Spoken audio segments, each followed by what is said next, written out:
आइए बच्चों, आज हम क्लास 10th के लिए 5th चैप्टर का आपका एपी का जो पार्ट है उसके बारे में बताने वाले हैं। तो देखिएगा, आपने समांतर श्रेणी पढ़ा होगा, समांतर श्रेणी अर्थमेटिक प्रोग्रेशन। तो आपको इसके बारे में हम बताने वाले हैं। तो एपी का जो जनरल फॉर्म होता है, एपी का जो जनरल फॉर्म होता है वो होता है A plus D, A plus 2d plus dot dot.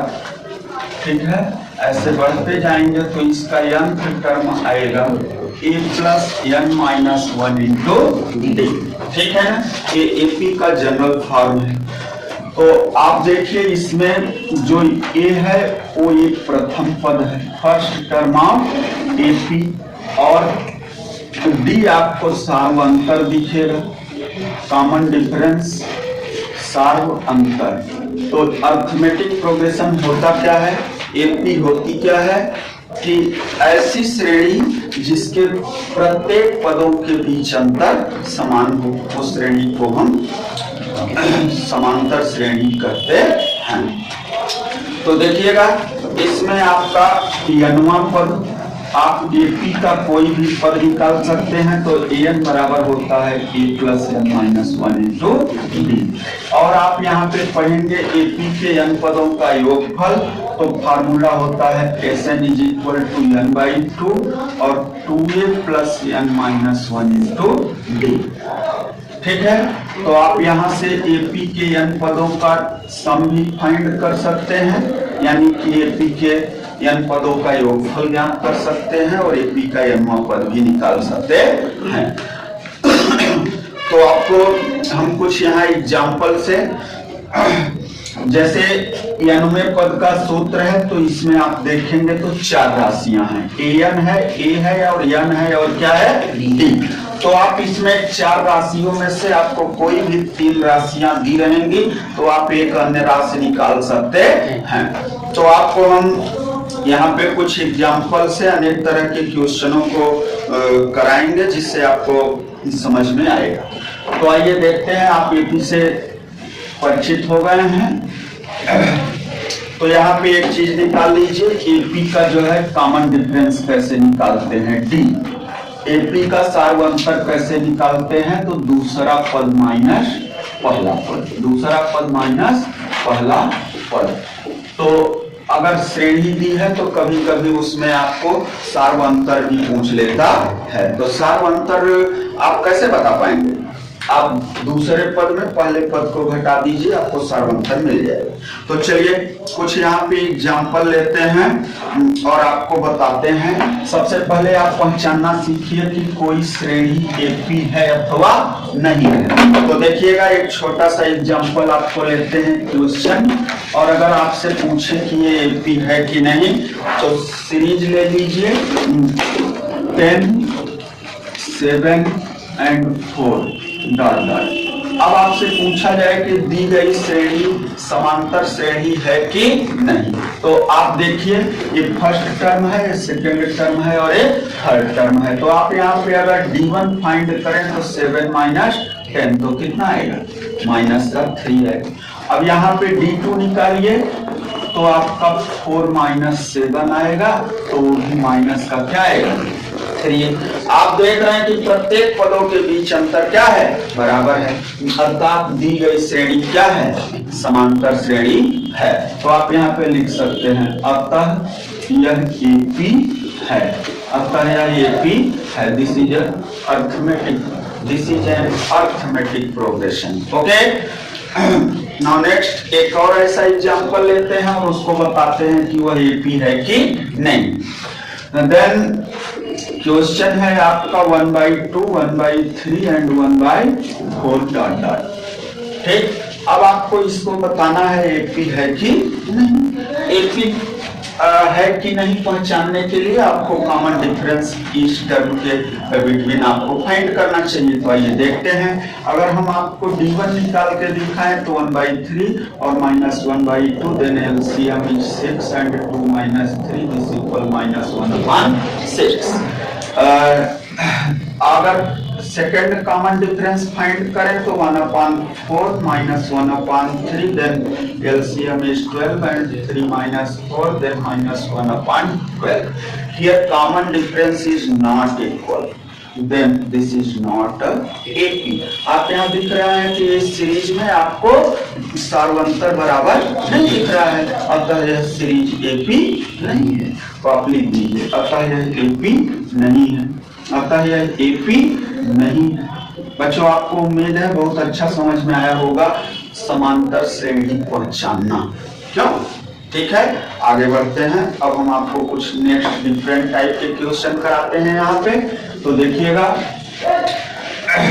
आपको एक एपी दी रहेगी, कहीं उससे डी फाइंड करना होगा, कहीं उससे एन फाइंड करना होगा और कहीं पे एन फाइंड करना होगा. तो आइए ऐसा ही क्वेश्चन लेते हैं और आपको बताते हैं यहाँ पे कि कैसे आप किसी श्रेणी में कोई भी वैल्यू फाइंड कर सकते हैं.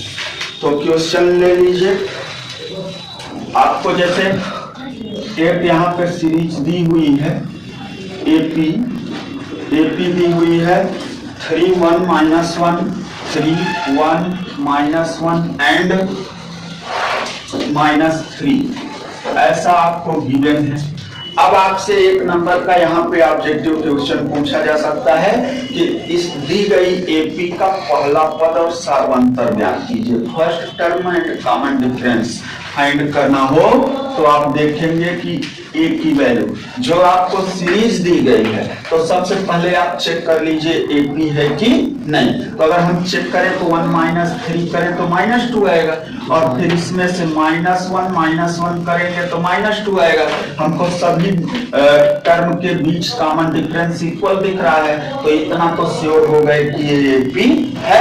तो हमेशा ध्यान दीजिए सीरीज का जो पहली संख्या लिखी हो वही क्या है, फर्स्ट टर्म है. तो यहाँ इस एपी का पहला पद कितना हुआ, 3, और आपको कॉमन डिफरेंस बताना है तो d इज इक्वल टू 1 - 3, तो देन -2 कितना आएगा, आ गया ना.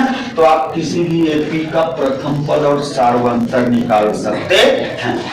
ठीक है. अब सपोज दैट इसका nth टर्म फाइंड, कोई एक और नेक्स्ट क्वेश्चन ले सकते हैं और उसका nवां पद बताएं. क्या nवां पद? तो अब आइए ऐसे क्वेश्चन देखते हैं. तो एक क्वेश्चन है कि आपको दिया है a इज इक्वल टू 10 और d इज इक्वल टू 10. ठीक है, a is equal to 10 and d is equal to 10, यानी एपी का फर्स्ट टर्म d दिया है और कॉमन डिफरेंस कितना दिया है, 10. a भी 10 और d भी 10. अब आपसे पूछ रहा है कि right first fourth term of AP के प्रथम 4 पदों को लिखिए. तो प्रथम 4 पद एपी के आपको मालूम होने चाहिए. यहाँ पे लेट कर सकते हैं, माना एपी के प्रथम 4 पद क्या होते हैं, a plus d, a plus 2d and a plus 3d. ये आपके एपी का जनरल फॉर्म है. तो पहला पद ये होता है, दूसरा ये, तीसरा ये, चौथा ये. अब आपको प्रथम 4 पद लिखने हैं. तो पहला पद कौन सा, पहला पद फर्स्ट टर्म आप जब लिखेंगे तो a, और a बराबर आपको कितना गिवन है, 10.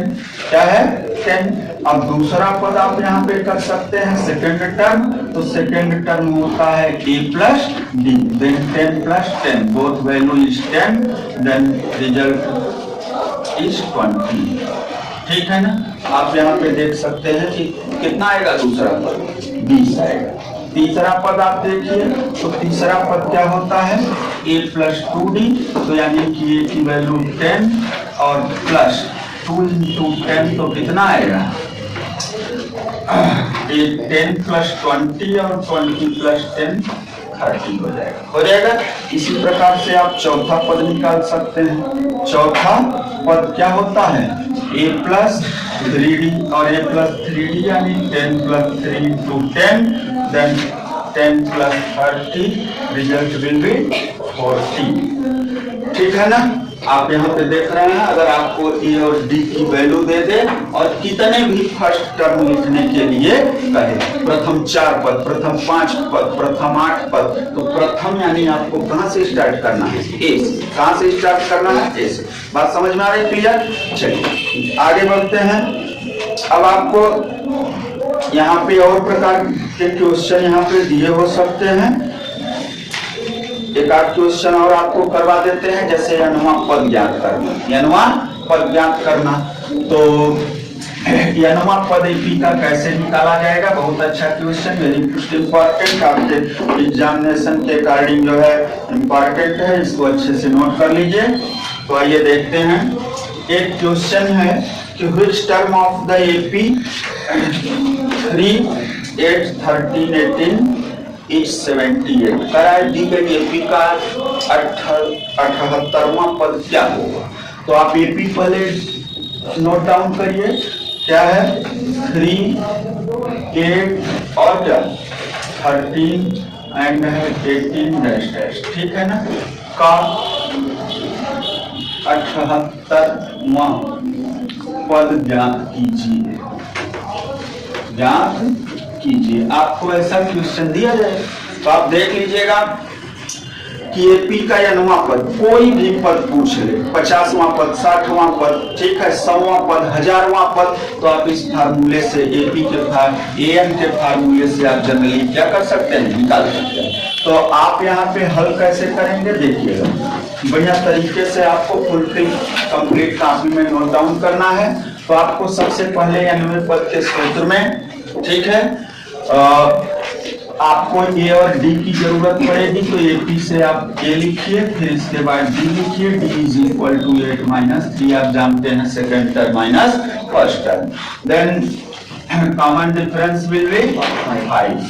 ओके, आपको 78 टर्म फाइंड करना है, देन n इक्वल 78। ओके, ठीक है, और आप A78 आपको 78वां पद निकालना है, यानी कि an का फार्मूला क्या होता है? an is equal to a plus n minus 1 into D. an की वैल्यू आपको निकालनी है, a की वैल्यू आपको मिल गई 3, यानी 78 minus 1 into common difference is 5, then 5 plus यहाँ पे आपका 77 आएगा और मल्टीप्लाई बाय 5, तो 3 प्लस 5 से मल्टीप्लाई करिए 77 को, तो 7 × 5 = 35, 5 हासिल 3 और 7 × 5 = 35, 3 38, 385, तो कितना हो जाएगा? 388।